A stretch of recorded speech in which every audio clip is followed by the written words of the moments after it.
देखो सब लोग, छोटे जापानी ने कभी सपने में भी नहीं सोचा था कि एक गोला उनके चावल पकाने वाले कुकर में उड़ जाएगा और जो जापानी लगभग खा रहे थे वे सभी टुकड़े टुकड़े हो गए। फिर 8वें रूट आर्मी कोर कमांडर ने जीत का फायदा उठाया और तोपखाने की इकाई को फिर से जापानी ठिकानों पर एक पागल बमबारी शुरू करने का आदेश दिया। गोले जमीन पर गिरे और फट गए, जिससे जापानियों को अपने जीवन पर संदेह हुआ और वे बिना सिर वाली मक्खियों की तरह इधर उधर उड़ने लगे।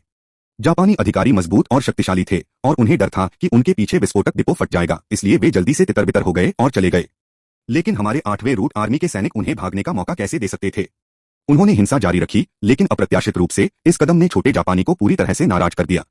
उन्होंने तुरंत जापानियों को मोर्टार से लड़ने का आदेश दिया, लेकिन सौभाग्य से कमांडर की दूरबीन द्वारा समय पर जापानियों की हरकतों का पता लगा लिया गया।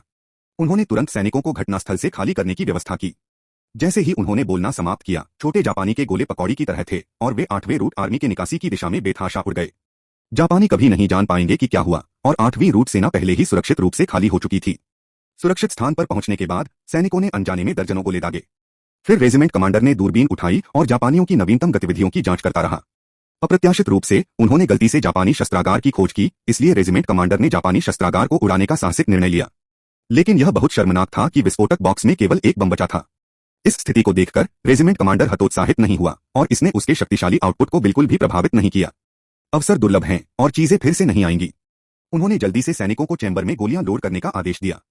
लक्ष्य को 100% हिट करने के लिए अनुभवी रेजिमेंट कमांडर बाहर आया और लगातार लक्ष्य की स्थिति को समायोजित